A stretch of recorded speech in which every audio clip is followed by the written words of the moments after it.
You're listening to the Wired for Impact podcast. One of the things that I wanted to ask you was, it does feel like, I mean, I have empathy for people that are just throwing their hands up in the air going, we're fucked. We're absolutely fucked. Because it feels like you're one person against this multi-quadrillion-dollar industry, right? However, your optimism and the moves that you're making do give optimism. It does give, to your metaphor, it's like they want to, contain all the rats. Well, you're opening doors and you're gnawing through the nets and you're finding ways to get out. So let's go through some of the specifics that somebody can do to prepare for the collapse and to maximize their investments from it. Absolutely brilliant what you're saying. And by the way, to finish that analogy, the British went to go fight and destroy the Boers. It was a population smaller than Brighton at the time of Boers, and they expected to mop them up in 3 weeks. It was a 2-year war. The British were sent home in body bags. They got the Australians and the New Zealanders involved. Australian and New Zealand kids were sent home in body bags. The Boers were the best shots. They shot from horseback, off the back of the shot. They did the guerrilla war. They frustrated the British. Even if they ever got to the point where technically they won, they only controlled the urban towns, and everything in the open land when they had to travel was bushwhack territory.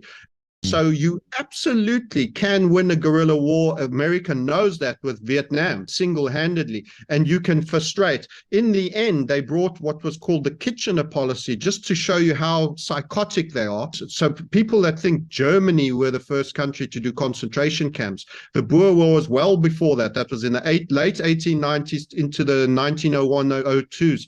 era, because the farmers were coming back, the Boers were coming back to their farms with their wives and their kids, and then they would go out on horseback for 2 weeks and work in with the commandos and be an absolute menace and hold up entire garrisons and brigades. They eventually rounded up all the women and children and put them in concentration camps. They got acute sicknesses and died in volumes, and they burnt all the farms.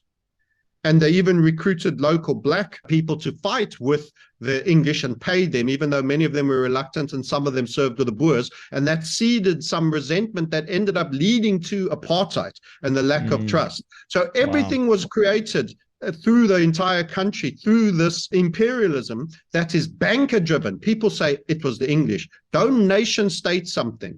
The little working class kid in Liverpool that now, whose grandkid now supports, great-great-grandkid now supports Liverpool in a stand called the Kop, which is a South African word for the hill, which many battles were fought on, didn't want to come out to a far-off land and die trying to suppress a citizen. That was banker funded.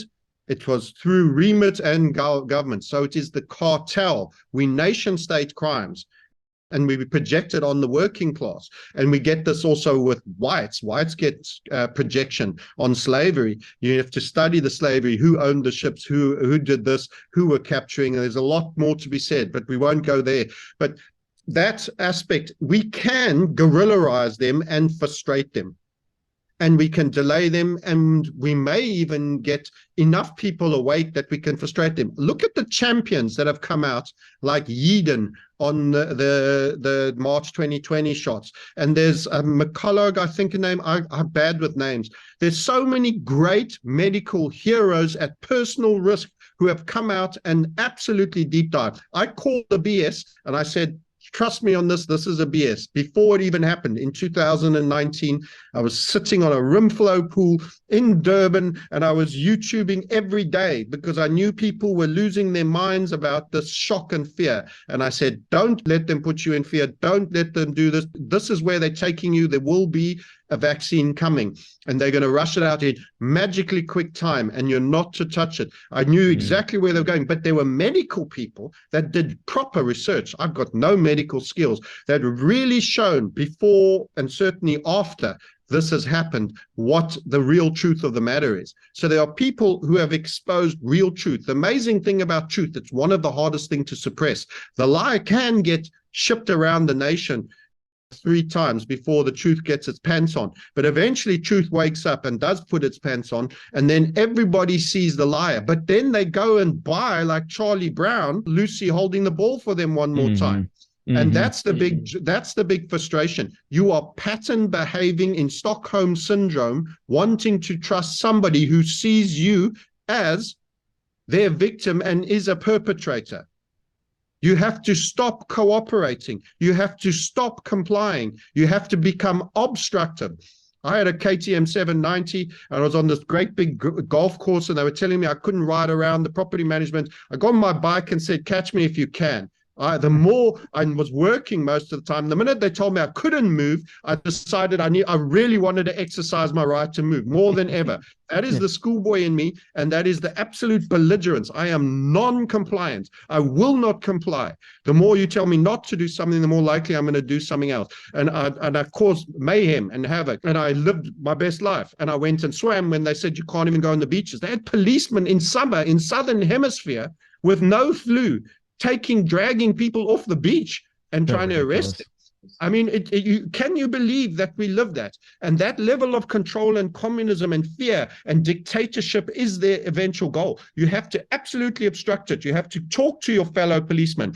The local is the thing. They are at the top, but they need trickle down, and it's only effective what they put in place that they can actually enforce. You need to win friends with your people. You need to wake up your best friends and the people that will listen. Don't try wake up a complete sleeper. It's a wasted effort. Just direct, but in normal conversations, get close to your local farmer, get close to your local policeman, get close to local entrepreneurs. Expect repeats. They show you what they will do, and you follow the news. You can see there's going to be other formats of this. The power over your physical body is what they want. Understand that's the ultimate final power that they seek, because then they terminate you when they want to terminate you, and they're in the business of genocide and termination. They're eugenicists. William Gates Sr. of Bill Gates, the family with Rockefeller, Carnegie, that compromised the medical system. We used to have the most beautiful in America. You had alternative health remedies. They called it quackery. They labeled it. They killed it. Carnegie and Rockefeller. Petrochemical solution. You pop a pill. I don't pop any pills. I don't want antibiotics. I don't take anything. I have bad sinuses. I go inhale seawater out of the frickin' ocean. And I stop eating dairy and other things, and I fix it. You are your own doctor. You've got to take responsibility. We are giving too much power and too much responsibility on our own health. Get up, lift weights, walk, ride, see the sun up in the morning, get your 15 minutes, look into the light in the low angle sun in the morning. It's the healthiest thing for your eyes. Get some sun on your skin. Do all the things you should do. You will have no need for their petrochemical, acidic system that they want to push down you. You will not get cancers. I consume turmeric, pineapple, I'm getting bromine, I'm getting everything. I'm expecting an attack of cancer as the next thing. They have literally said they're pivoting from CV19 to oncology for their revenue streams. Yes, the one seeded the other. It's a great business when you can do that, isn't it? For making money, providing you're okay with being a genocidal psychopath. So we fight that. Fight that. Assume that you need to be tumor killing, even if you have no evidence of tumor. Turmeric in your diet, cayenne peppers, black pepper to increase the bromine uptake on your pineapple. Learn some dietary stuff. Be awesome, be healthy, be invigorated, be positive, be locally significant, be a localized leader that people will trust. That always speaks truth. There's certain guests now that we've interviewed before that won't show up on our YouTube channel anymore. Why? Because we criticize the medical events particularly, and I will retweet ad nauseum. I want the world to know the truth about it, and also the genocidal activities of the super state of Israel and all that they do. If you criticize these people, you start to get your thing lowered. There are ones you may not discuss. In America right now, if you are to become a politician, there is a BDS clause that you may not criticize. You can criticize your own country, but you can't criticize this country. How in hell is that even logical? How can you live with that? There is APAC, ADL, all of these organizations. They're absolutely evil. They have got your country they are vampire squids. Literally, the article, like Goldman Sachs on the financial industry, these people are not just on the finances, they're in your politicians, they're in your senators, they're in everything. You are a captured state. Unfortunately, you were born with that seed and it's fully germinated. The ivy is all over the house and it is sucking the blood out of the system. So you need to recognize this and say, these people, we need to do passively reject them. I'm not saying it's a really productive thing to throw your body in front of steamrollers. Be smart, survive, punish them with your survival, but actively subvert them, make it difficult for what they do. Don't cooperate when it's difficult for them to enforce. Keep making their job harder and waking people up. These are the things we do. Be a Boer on a horseback. Shoot long range. There were Boers that actually cleared almost in those days, like 800 meters. In the old days with muskets, they were shooting British off, picking them off one at a time. And I feel sorry for those boys. They're the bad guy in this movie, but they were just dragged off the streets, working class kids told for king and country, we got to go here. They were the same people that went to China. Why? Why did they go to China? Opium Wars. They even named it the Opium Wars. China, just like Japan, selling too much stuff, getting a trade surplus, didn't want any of the European goods. Oh, okay. Well, we've got a little product for you from Afghanistan on our travels, Marco Polo.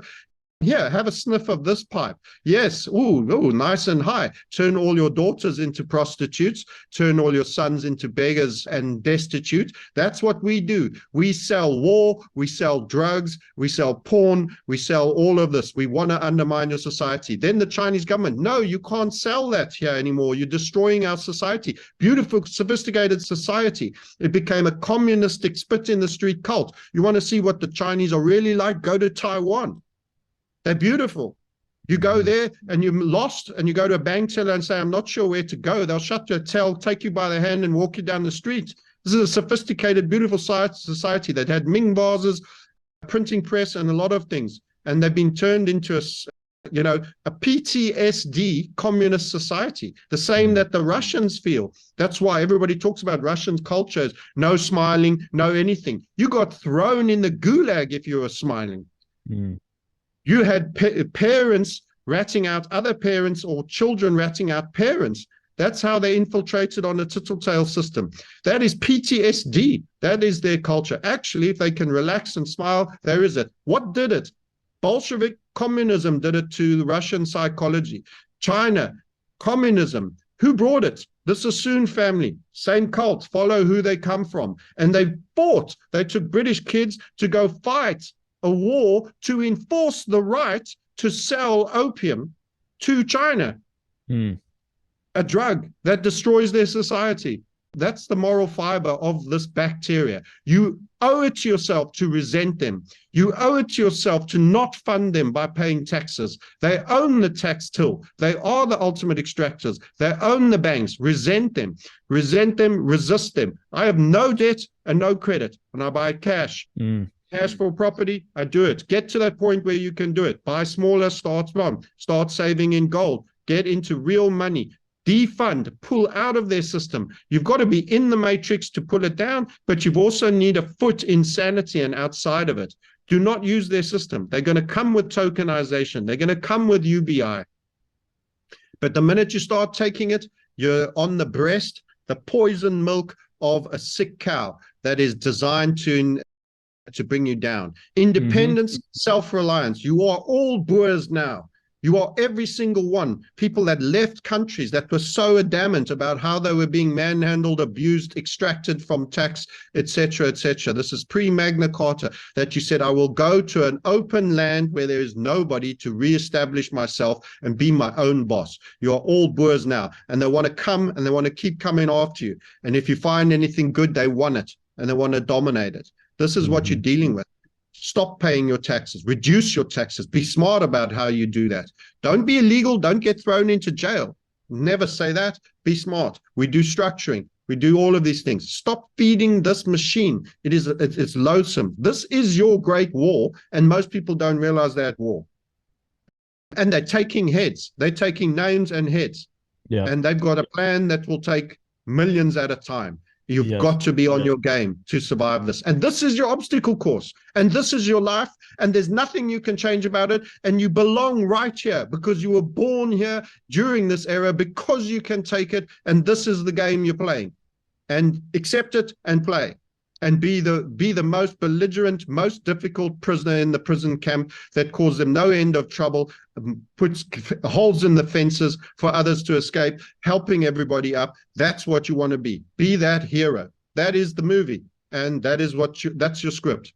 This is amazing. This is really amazing, Francis. Thank you. Since we have a little bit more time, I'd love to get your specifics on a crypto strategy, because all of this is pointing towards blockchain technologies. We're anticipating some type of collapse in the currency, in the dollar currency, and or some type of significant, trauma to the system to where we're going to have to, they're going to want to push everything digital, tokenization, as you mentioned, and probably universal central bank digital currencies. What's the strategy here to navigate that from a crypto perspective, blockchain perspective? So crypto, in my opinion, since 2016 was created to serve as the alternative by the same people. If you want to introduce a new system, so don't moralize about it. I can explain my view, and I'll do short form because I've been answering very long form, but essentially, there's an old donkey that's massive, that's got a quadrillion of weight on its back, couple of quadrillion, in fact, and it's dying. And that's the debt system of where we are now. So simple metaphors for everyone to follow. And they brought up a new, smaller, but very fit and healthy Tonto, the Lone Ranger's white pony, as the alternative system. Or if you want a different metaphor, you've got the old iron horse train. I used to watch an American iron horse with characters. I'm probably giving my age away. Many of you won't know. And that's the old system, and it's running into one of those end of rail moments. It's falling off the cliff, the oh crap, there it goes. And there's a monorail, which is this brand new slick system. So crypto is the monorail. And before you can kill the new, you already have to have created and birthed the alternative. So you are now in the parallel running stage of an old system that's dying, but still has to function for now, while inflating up the new system. So the smaller horse has to grow big, big, big, so you can now carry the quadrillion load, because these guys don't want to lose their net worth. They are quadrillionaires, trillionaires in terms of what they own, if you were to count it. But money's not their goal. They have absolute control. They print the money. It's almost like Smarties. If you own a Smarties factory, you don't count. You don't care how many you have. It becomes academic beyond a certain point. It's the power. And it's the control. So it's all about power and control. So as they are tapering the one system, and then it'll go into collapse, they will say, crisis for a while, problem, ATMs closed, go dark, can't draw more than $20 out of its machine, bang money, hacked, missing. Who knows? Nobody knows how it happened. Funny narrative, like Osama bin Laden, like how that happened on 9/11. Then a narrative, a misdirect. But nonetheless, you then will be arched. You want to arch over to the new system, and you have to participate to some degree in it. So as much as it's their system. So get the upside of the inflation of the new system by being early. So I am in Bitcoin. I am in and trading Ethereum. I had a wonderful week last week with longs on Bitcoin and Ethereum, and it worked really, really well for us. And gold triggered that. It's an anti-fiat that gave permission. It's a lack of confidence in dollar and debt. Remember the and debt bit for the reasons I've explained, because you don't have a dollar without the debt. Think of it as T-bill accounting. Every time someone talks of money, there's liability and asset. Just like a mortgage is a debt instrument. You borrowed money and you bought an asset, and you owe money. Well, I should say currency. So gold doesn't have that. But so you want to buy gold, you want to keep cash, and you want to carry as many of your assets over, and you want to have physical assets now. As they're pushing digitally, you want to have physical assets. I am intentionally buying property, but I'm not buying property to be a big Airbnb, rich dad, poor dad type thing. I've got no debt on it. Why? Because I've warned you about debt devaluation down, rates up. So, for example, property, I'm buying cash property, but I accept that it may go down. But after it's gone down, it's going to continue to hold value because it has lifestyle value to me. I want to live in it. It's got all the things I want. It's got great proximity, great little community, lots of independent stores, no chains, no McDonald's, no Wendy's, whatever, and all of that. So buy things, but recognize that if you're in a country like the States where there's hyper leverage on vehicles and property, those things are going to go down. Vehicles are not an appreciating asset unless you're in very specialist cars.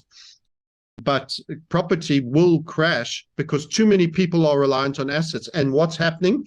For the debt to continue devaluing because they're issuing such surplus, the rates go up rather than down. But it won't be because Jay says, this is a really strong economy, I want to increase rates. It will be, hey, there's a financial crisis. We're left with no other option. The markets aren't buying the debt markets. You will have a rate spike.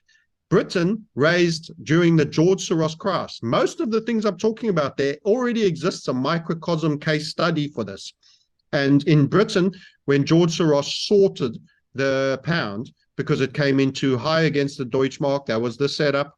And he took billions out of the British public because they protected the currency with taxpayers' money. So there was a transfer of money to Soros that now runs the Open Society for that trade and his quantum fund. And it was billions at that time, which is now tens of 20s of billions. And what happened is in one day, the British Bank of England came out and raised interest rates twice in the same day. So they didn't raise it enough to stop the collapse in the bond market because no one was buying the bond and the currency collapses with it. Remember, the pound is borrowed into existence. No one wants the debt instruments. When they sell the debt instrument, they're also selling the pound. I'm selling £1 million bond instrument. I want to get into dollars. This is not going well. The pound is devaluing and the debt market is collapsing. What happens? Debt market collapse, rate rise. Here they came out and raised twice. Do you think they were saying the economy is super strong? We need to raise rates. And they raise it in the morning and they go, you know what? It's really, really, really strong. I've just got something new. Well, let's go out in the afternoon and raise rates again. No, they were forced to raise rates. This was the point I was making. The central banks don't control that. The markets do. And the market said, we don't want your debt and we don't want your pound. And of course, George Soros was borrowing and shorting and helping it on its way down, and they couldn't hold it up. It was too big an attack. They didn't have the resources. They were too high, and they had to come out of the ERM, which was what it was known as the monetary system, the European exchange monetary system at the time. So you've already had that, and you're going to possibly face a rate spike. So to all you entrepreneurs, look at me now. I'm trying to help you. You have to be prepared for a rate spike. Credit card balances, and some of you might be on fixed deals. That's better. But remember, in a force majeure, you need to know your terms and conditions in a bank. I'd just sooner not have debt because that's how you can reduce the bulk of the middle class and the working classes of America to serfdom and welfare of the American state. Simply by saying interest rates now go to 10, 15% in a mega spike. How many people are going to have to put their houses in the market? How many people will be throwing the keys back at the bank? Guess who'll be there buying? Vanguard, BlackRock, with a bottomless overdraft, kind of like Bezos had, that garage Amazon site that could just run without making any profits for the better part of 20 years. And built super server farms, and they just kept raising capital, and everyone just kept believing in them. The bottomless overdraft. I love the stories of the bottomless overdraft to build mega corps that dominate and crush all competition with this unbelievable access to capital that never stops coming, this money funnel that just comes, right into your backside. You've got notes coming out of your ears. You can build a business and dominate so much. Look, it still takes skill. I'm not going to deride that, but money fixes a lot of problems. You get the best guys in everything. And most of us don't get to start a business in that fashion with that level. So you've got to get out of debt.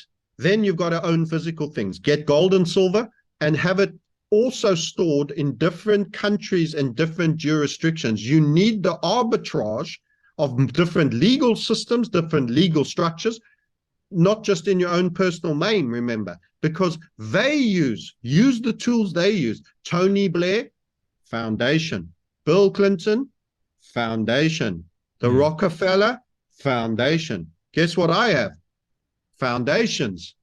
Why? Because they're written up to give max protection to people's assets. And you can go cross-country, you can be in different languages, different legal systems. That becomes a hell of a pain in the ass for them. Remember, they're also going to go for the low-hanging fruit. Most people, their cars in their name, their homes in their name, and they've got big mortgages on them and finance on them.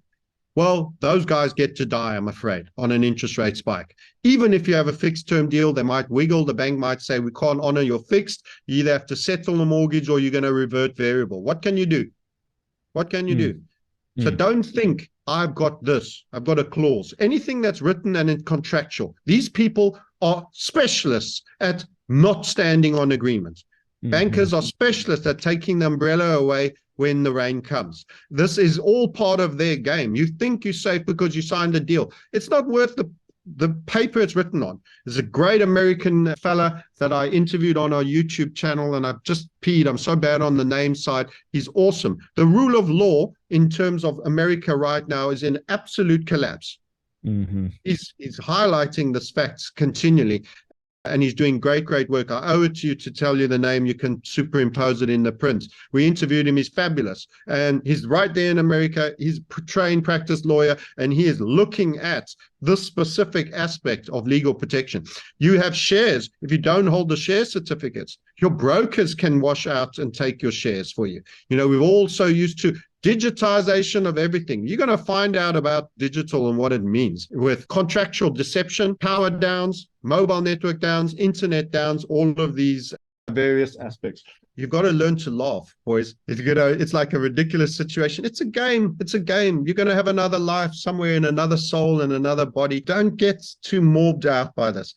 I'm with people who haven't made bank as much, and I see the money stress and I see how they're working on it. It's one of the worst things to be on, and I've experienced it. So I wasn't born in a rich family, and I literally went bankrupt, credit up. So I know the horrible feeling of having to borrow a few bucks to put a tire on your vehicle. Just remember, you are not the sum of your bank accounts if you're under duress right now. You are a human being worthy of love and worthy of great life and great experiences. And keep retaining that. You need that mentality. And when the times are getting that tough, you have to recognize that this is a psychological war before anything else. So the first thing I did, I went through a divorce. I lost both parents. I lost my business and fell out with a business partner. This was all 2007, 2008. And I lost access to my daughter. And then I lived in essentially a stable, a reconverted stable with a gap this big in the door with no natural light in it. And it was my purgatory moment. So, I hit the wall. I know what it means to hit the wall. All those things happened in a period of 18 years. Cancered out both parents within 18 months of each other and all of that. And then I know what it was when I say I couldn't put a tire on a flat wheel to get to my contract work, working on limited, 3 days a week, little bit of hours here, starting right from the bottom back up again. So, I know that. And the one thing I did correct about focusing that is the only thing I controlled was my physical being. So I just worked out. I got into the best shape. I did micro workouts. I had beams. And I essentially played a game with myself. I woke up under the beam and I said, you chin until failure. I would literally hold the beams. They had splinters. I wore it smooth. I was doing it every day. Or you hang yourself. So what are we doing? Are we hanging or are we chinning? So every day it was chinning. I never was super serious about any kind of suicide, but I made it a point to choose life every day. And I just got jacked. I was fit, and then I got a bit, went out a couple of dates to still feel after a while, after the post-divorce, you get a bit of interaction and you have some fun, and slowly built the career and business back. And it's amazing what you can achieve. You can all go through this. I went through the bankruptcy of the world in that 2007, 8 period, and 9, 10, 11 was all a big recovery, and I recovered immensely. Today, I'm exceedingly fortunate person, and I can tell you, all of you recognize when you are going through that moment, and I'm saying globally, we're going to have to do this again. I had my personal obstacle course. Many people had a difficult subprime, understandably, if you were in the property game like I was at the time. And as I say, everything fell out, business partner, whatever. So legals everywhere, lawyer mania with business partner, wife, everybody pissed. I mean, I know what it's like to not even want to open mail, credit bills, so you will get that, but you are worth more ever than that money. So if you do, as a result of things that might be coming, end up in that situation, recognize it's part of your obstacle course, it's part of your life, and it will lead to such immense gratitude when you are coming back. Visualize yourself on the other side of that stormy river and realize how much wiser, maturer, and more empowered you will be with that extra gratitude for having been a survivor in one of the biggest tests of life. And you've been chosen for this obstacle course and that test because you can do it. And you honor your grandfather and all your deceased family and lineage by getting up every day, making your bed, and doing those chins. Choose the noose or choose the choose the chinning bar, and laugh about it. Learn to find time to laugh and say, I have nothing. You pay, you get it all written off, and start again. And you're still a human being. You're still worthy of love. And if you take that, get physical. Get strong. You need your wits about you. You need to be fit and strong, fit and healthy. So kick out. I don't drink alcohol on any meaningful level at all. I've gone a whole year without. I've even kicked out coffee. I came back a little bit onto it, just in minor levels. So anything that gives you headaches or reduces your performance, makes you hyper. I've got a lot of energy, as you probably realize, but stimulus things, don't go for that. Just get clean. Just start preparing. Start, everyone watching this right now, even if you're doing great and you've got amazing business, start getting physically clean. Don't wait for the New Year resolutions and all of that, and make it, this is one you got to carry. Design your life around lifestyle and pay yourself first. These are important concepts. Live where you are most happy, doing the things that make you most happy, that are beneficial to your health. I'm talking about happy as in sensible happiness, not getting high. You're going to come through this because the lucid of mind and the alert, if the people listening to this right now are part of your community, they're already awake and alert, and they're already a better quality people. I'm talking to you, you're a survivor, and I want you to prove to me that that's what you're going to do. So that's it. Let's sage and be wisdom, people of wisdom and sage and support to people. Because if you're giving people in that hour of need, and many people are going to need support, be useful. You want to survive this thing, be useful to people and offer it, and then commoditize, systemize it, processize it, and make it a business if you want to. But look to be useful to people. The butcher and the baker and the candlestick maker, food supply, organic, non-supermarket chain. All of this, we talked about the guerrilla war. Buy from your farmer. Don't buy from a supermarket. Reject supermarkets. So much poison. Peanut butter in plastic. It's filled with glycosulfates. If it's not in glass, don't buy it. Insist on quality. You are worth it. Even if you're not feeling rich right now, you are worth the glass, the honey in the glass. All the value is spoiled when it's put in plastic. Peanut butter is done hot. It goes bad. All these little things. Eat well. Live well. I eat little. I enjoy fasting. I don't need as much calories as I used to eat. So now I'm leaner, but I'm happier and I'm energized. This is where everybody needs to be for their business and everything, because this is going to get tough. But let me tell you, the survivors will shine. You can absolutely moonshoot this thing. This is what I call a polarizing event. There is no middle ground. You're going to absolutely kill this, or I'm afraid you could get cattled out, abattoired out. You've got to be wise, smart, fit, healthy, and you've got to take steps, and you've got to be active, and you've got to look beyond your own borders. It's so tempting. It's such a big, beautiful country. You think, oh, I just need to change state maybe. You need everything outside. You need some things outside of the American states. You need potentially to say, could I live elsewhere? Not because I'm saying it's going to be so much better, but the Deagle, the Western axis, is going to get communism. Russia got their Bolshevism. Eastern Europe got their Bolshevism. Western Europe, UK, Canada, New Zealand, Australia, and North America, you're going to get Bolshevism exported to you, and it's not nice. It's not going to taste good. So actually, there is a movement, and Kissinger, the recently deceased, who was one of the biggest real orchestrators and string pullers, said that the wealth is moving from west to east. And by the way, the gold is moving from west to east. And I think those things go hand in hand. And we can talk about how, gold markets, we didn't do any charting today at all, because I know it's not a technical audience. We can maybe in future ones do that. But I can tell you that gold trades up on the Asian zone into the London session and generally trades down on the London to New York session. And if you had the chart of just the sessions, because we have a 24/7 trading, if you did the gold price, which has done this over multi-decades, if you just had the US session, you bought at the open of the US session and you traded through the close, your gold price has actually collapsed.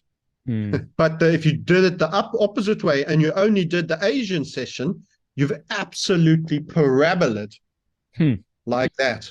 So they are holding open, in my opinion, a discount window for the Chinese that have held $1 trillion debt. It's now devalued to 800,000. Some of it they might have sold, but some of it has gone down in value. How happy do you think they're going to be to buy more when their debt value is going down? But as compensation, my opinion, this is spitballing by Francis Hunt, it's total speculation. Compensation for the nation states of the East that have actually been saying, okay, we'll let you put it on your tab, America, even though we know you won't pay it, is they hold on the American session discount window down on the gold price. And who's the biggest importer, even though they're the biggest producer? China of gold. These guys are going to shock the world when they do gold, and there will be gold revaluation. And that's what's coming. So you're getting, okay, we'll hold this devaluating debt, but as long as we're doing that, you're holding the gold discount window open, and they are the biggest buyers for delivery. The Shanghai exchange, which is much newer than COMEX, is doing way more delivery. And the dark gold that is coming out of Zimbabwe that I was riding in, that is going through black markets, getting smelted in Dubai and being sent over, that doesn't even go through the books, is insane how many subsistence miners there are in Southern Africa, particularly in places like Zimbabwe. And so I can tell you, China has way more gold than you think, and America has way less than you think. They are multiple owners, deeply hypothecated. So unfortunately, America's on the precipice. It's a bit like let me use a famous cartoon, the Roadrunners and the Coyote. I don't know what it was called, but it's probably something like that. And you'd run off the cliff, and the coyote would keep running, and then he would look down. You literally have run off the cliff, but you're still in suspended animation. And when you look down and realize that actually there's nothing under you, that's when you start to fall. So, I mean, unfortunately, we're already there financially, if I haven't convinced you of that on the discussion. So you actually have extra time. You're in extra time of this NFL game, because it's a draw. Make good use of it, and you will have more of it than you think. But 2024 is going to be a very interesting year, and these guys have plans for us for 2025. So get busy. Where do you like in the world to be? Because you've made a very convincing case that the U.S. is not going to be pretty. Where are some other places that you would recommend, or that you like? Yeah. So initially, just on the comment about the US, there could be a possibility you'll get a super spike in the dollar first, but then after that, a big crash. So initially, you might feel we're the best place because there's a shortage of dollars out there. So the dollar milkshake theory of Brent Johnson does play a role, but that doesn't mean it ends well for you later, subsequently, for all the other reasons. I've been telling people that the US dollar is like the stern of the Titanic. Like, yeah, it goes up. Yeah, it's going up, but the whole fucking thing is going down. Everybody's scurrying to it, but it's going down. Like, if you understand. You just killed me on the analogy front there. That was brilliant. Absolute 5 out of 5. And that it's part of the death knell that you go up. And that the Titanic stern is brilliant. So back to your question, which almost got to make sure that I'm answering correctly. Where was the geography wise? So again, I don't think there's one single place that is nirvana. You don't go through the cupboard and you're in Narnia. Unfortunately, as I said in the beginning, there's no perfection. However, there are, and generally when they're trying to capture us, they're capturing all governments in this position. So they're not leaving any obvious escape routes. However, as arbitrage and complex systems work, there are cracks for us cockroaches to disappear into. And as a result of that, you need to look at countries. Often it comes down to enforcement. Many of the countries will sign up to the World Health Organization's protocols. Some are resisting, and many of them are in Eastern Europe. Eastern Europe got their communism. They got done. I don't think they're going to get hit as hard. A lot of hardworking people, beautiful countryside, cheap property that can be purchased with dollars, welcomed. There's great banking. We do banking through Bank of Georgia in Georgia. It's amazing. You will have multi-currency accounts, Swiss francs, you can have dollars, you can have a lot of things. We help people open remotely without you even having to go there for a very reasonable price. That's part of what we do in our community, and it's a service. I mean, I'm not coming here to sell you. I'm just telling you, we've got a plan for our community because they're all facing the same things. You can be in Eastern Europe, you can buy property, you can get seaside property, you can be on the Black Sea, you can be you can actually have a great life. If you're a single guy, there's beautiful women. If you're a woman, a lot of freedom. There's a lot of things to like about Eastern Europe. Everybody thinks, oh, Paris, London, Munich, talk about pop music. Let me tell you, go off the streets. Russians go skiing in Bulgaria. There's great runs for winter sports there. There's a big-ass old world out there, and that's the difficult thing for Americans. You have South African syndrome. We have beautiful countries with lots of diversity, and some people don't look beyond the border. But actually there is. And you need to have it's called 5 flags. Essentially, you want to have your passport being different to your residence, where you're a tax resident, to being different to where your bank account is, to being different to where your company that you are running is incorporated. So you want to absolutely, you know what I said, be a Boer, snipe these bastards, shoot them off, being the biggest pain in the ass that you could possibly be. This is how you do it to them. You make it very hard for them to attack you, because who owns you? Technically, maritime law is everything about your birth certificate, corporations, and everything. They own you. And when you get a passport in that country and a birth certificate in that country, they think they own you. Therefore, your tax is due to you. America, you have a terrible tax system. I would hand back my citizenship as an American because they want to tax you on anything you earn anywhere else. I would look at establishing businesses elsewhere. You could even still do business in America. To Americans, as an American working out of Europe, give up your passport and have a Mexican passport. Actually, quite a good passport, by the way. And you won't get hijacked and dragged in the special room when the Iranians hijack a 747. So, I mean, or Irish, you know, many of you are sons or descendants of Polish, Irish, you know, we're immigrant nation, South Africa and America, and you can lay claim. Get busy, more passports, more citizenships, more travel offshore away from your country. Make it business travel for your establishment of your 5 flags policy. Following Francis's reset. Guess what happens? If you give up your citizenship in America, you start making money in America as now a non-American that has a Mexican or an Irish or a Polish passport, or even one of the Eastern European countries. You're going to travel with ease almost anywhere. No one's going to resent you because people are stupid. They don't realize not the American citizens. No one's going to resent you for backing Israel in just shooting Palestinian kids. You're going to have some of these neutral countries' passports. It's great. You can go and run a business. Online is great. Online business you can incorporate in Panama. We help people with foundations and incorporating in Panama. They run a territorial system. If you're not selling product in Panama, they're not interested. You don't owe them any money.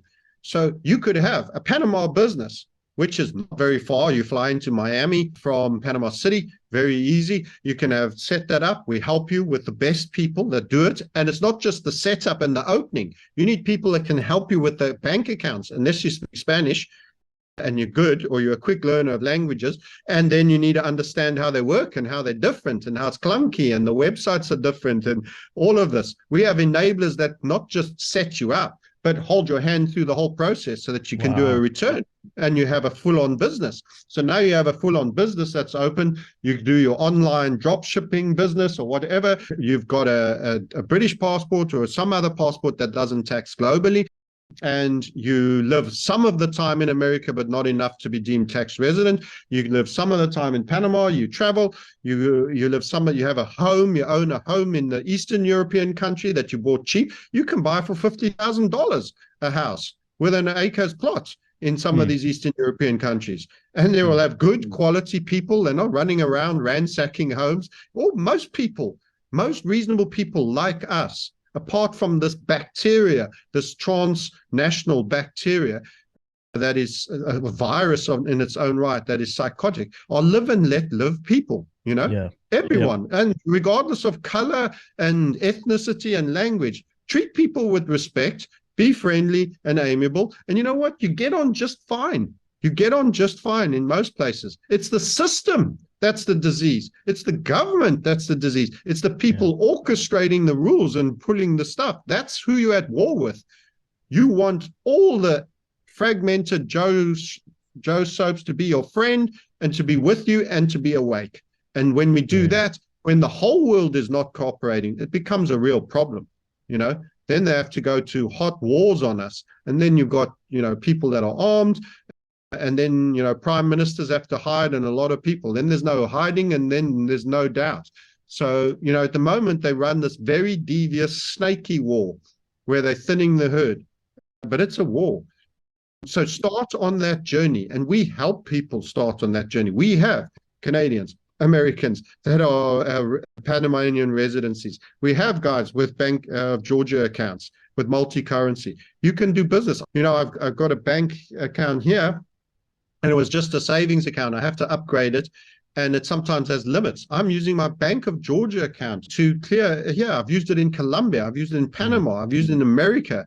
Never been declined. As long as the money's there, goes through, everything goes fine. I get my text if I need to do a text. I mean, get broad. And banks generally you can't have too many of them, but you don't want to have too much money in the banking system. But I actually think I'm safer with dollars in a Bank of Georgia account, not by a massive amount. I'm not going to keep ridiculous amounts, than dollars in Bank of America, ironically, from the service. Because I think that whole Eastern part, that European Eastern, is going to be better treated than what's coming for America and Europe and North America, let me say, and because it includes Canada and also the Commonwealth of Australia and New Zealand. And that's my audience. You guys, 60% of my guys on my YouTube following is American, and then the UK and all of these people. And I've lived in the UK and I've visited countless times in America. I want to save you. Start this journey. And you need help. You can't do everything. Don't try and invent the wheel or do it cheap. It's much better to get good support that will carry you through the process, not just up to establishing a company. Because once you have a company, what do? You need a bank account. It's no use if you don't have a bank account. You can't have a merchant. Where can you have a merchant? We found out all these things. There's lots of potholes for you to fall in. If you're intending to open and run a serious business, we've already done it. We have a merchant. We know who you can use. We know which banks you can use. We know which ones are problematic. We know which ones are going to help you with this. We know how you're going to have to do returns. We know an accountant who will do it for you very reasonably. You need an address. We know how you can get an address.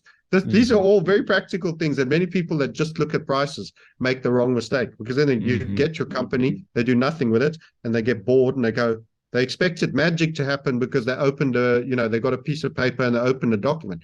Nothing happens. You are the company, whatever you do, and you're going to need to be able to move forward on that. So start on that journey. That's what every entrepreneur should do in America. You are not diverse enough if all your things are American based. I'm talking to you. Yes, you right there listening to this right now. You lack diversity. Even if you are wealthy, a good businessman, and on a US passport, you need way more than that. You need international bank accounts. You need arbitrage, because the legal systems will be an ass and they will frustrate these system guys. That's how you fight the guerrilla war. You frustrate them. I mean, ideally, you want to be an American accident guy that used to live in America on a Mexican passport with a business based in Estonia or Bulgaria, with a bank in Georgia, a personal bank in Georgia, and a house where you want to live, which is going to be in Czechoslovakia on the river, if you like the Czech ladies, for example, and your business is online, registered in Panama, and the language is Spanish. Now, if people want to sue you or chase you, what kind of a nightmare do they have to deal with? Good luck. That's such a good point. This has easily been the biggest red pill conversation I've had probably to date.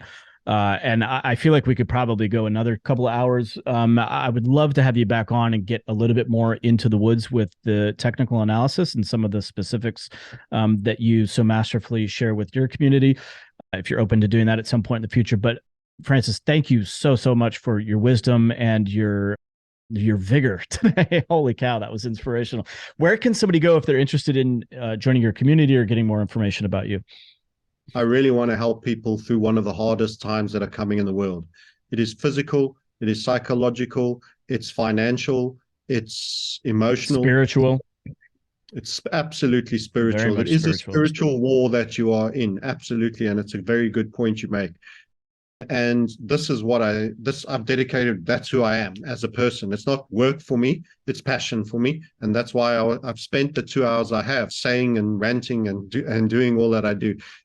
You may not like the style, but the content comes from a very authentic, sincere place, straight from my heart. I do what I say on the tin. We have a community of like-minded people that think and understand my message. Many of them are American, many of them are British, Australian, New Zealand, in some of the most captured countries. And I'm afraid it's an English language nation state that's going to get hardest hit. You need to build wealth, you need to keep the wealth, and you need to survive what is an overarching attack vector on all three of those things. And you got to retain your sanity, your mental goodwill, your spirituality, and your good health, and you need to be able to laugh your way through something that could be very, very tiresome, whilst also understanding and feeling and empathizing for the many that are going to be adversely affected. In short, we are facing a polarizing event. It is truly polarizing. I want you to be on the winning team. There is no middle ground. You're either going to be super successful and there's going to be crazy opportunities and you're a survivor, or you're going to get caught up in multiple attack vectors that are going to be designed to be hyper confusing. That is my goal at themarketsniper.com. If you book a call there, you will be not speaking to any professional salesman. You will talk to an existing community member of 4 or 5 years. He will show you our app, our community, how we invest to build wealth, how sometimes we use leverage for some trades, and how you will be able to still leave your computer and not burn your eyes into acid and go and swim in the morning and live your best life. And that's my sole goal. We also, if you're not sure you want to book a call and have that discussion, don't be shy, by the way. There's no obligation. And anybody who engages with us, there's automatically a return of money if they choose to engage with a no questions quibble, very similar to the American. We never want a captive. If you don't want to be with us, we don't want your money. I don't have to have anybody's money, truly. I'm lucky, I live abundantly, and I have a great lifestyle. So if you want to be there and you want to be an active community member, be there. If you want to just watch our YouTubes, go into YouTube. I play the fool, I say silly stuff. I take the P with the transgender stuff and all of everything that's the Marxist cross vectors. I refuse to take any of this seriously. I mock them, I laugh at them, but there is real quality content in the charting and understanding the following the money. I was that guy, and I've done this many times before. The March 2020 events were not the only things. We called the Euro Swiss franc collapses twice with major moves, with substantial currency gains, when Bitcoin goes up, etc. We don't get everything right. Nobody has a crystal ball. And when I'm wrong, I'm 180% wrong. But guess what? With a stop loss, you don't lose extra for being totally wrong. So our setups are such that you either break out up or you break out down. So you get a very violent move in your favor or against you. But you don't lose more for being absolutely wrong. And we have tight stops. We trade low volatility moments with very expansive moves. So that's the fulcrum of Hunt Volatility Funnel Method. I teach it and I implement it, and I talk on my app daily on what I like, why we like it, so that you also learn the skill as well as practically implementing it. Beautiful recorded videos done to a very high standard, all hosted in the community on a phone app and a desktop. So if that's something you might be interested in, and lots of like-minded people that are sharing amazing info, and often other Americans have better info about what's going down in America for Americans than I would, obviously sitting in South Africa. So there's a great share. There's chat boards for general social chats and then the individual boards. So that's what we do. That's how we serve. And we then do a lot of the other things I've touched on, like the bank accounts, foundations, etc. It's not just about trading wealth. But, take your time. But if you decide, I would suggest it's the time to move. And I did all these things, and all the people we put forward, I used. If they didn't satisfy me, or they didn't deliver, or they don't deliver what they do or what it says on the tin, then they don't get to be someone I affiliate with. So we have low complaints. We have a very high Trustpilot rating. Thank you for having me on. It was lengthy. I hope you break it into 2 parts. These guys are going to get overwhelmed with all I'm throwing at you. But you know what? It's a beautiful world, and you got to have a life, and you're going to have an experience. And to have experiences, you have full experience. It's pain, it's misery, it's beauty, it's love, it's joy, it's bliss, and you must extract from it what you can. And I suggest to you all, life is worth living, and you should want more of it. And there's an attack vector that might want to take that away. I'm here to keep you out there, and keep you out there winning and retaining that which you win. And that's my big game. Thank you for having me. Amazing. Francis, thank you so much. I don't think this is rhetoric to say that this literally might be saving lives. Please take this information and take action on it. We've got to get going, guys. People in the audience, you've got to start taking action if you haven't been doing so yet. I thought I was a little bit further along. Francis has given me a little bit of a red pill to think about today. Take some more action. So again, it's themarketsniper.com. And I don't know if it was clear, on YouTube, it's the Market Sniper as well. And that's where you can see a lot of Francis's great content. And Francis, the crypto stuff is the Crypto Sniper, just to add that in. There may be some people that only want the crypto stuff. The Crypto Sniper is a separate YouTube and a separate Twitter handle as well. Yeah. Good to know. Thank you so much. Absolute pleasure. Thank you. And have a great evening. I look forward to when we next check in. Beautiful. Thank you for listening to this episode of Wired for Impact. If you're interested in creating and expanding your impact, be sure to visit us online at impactnow.com.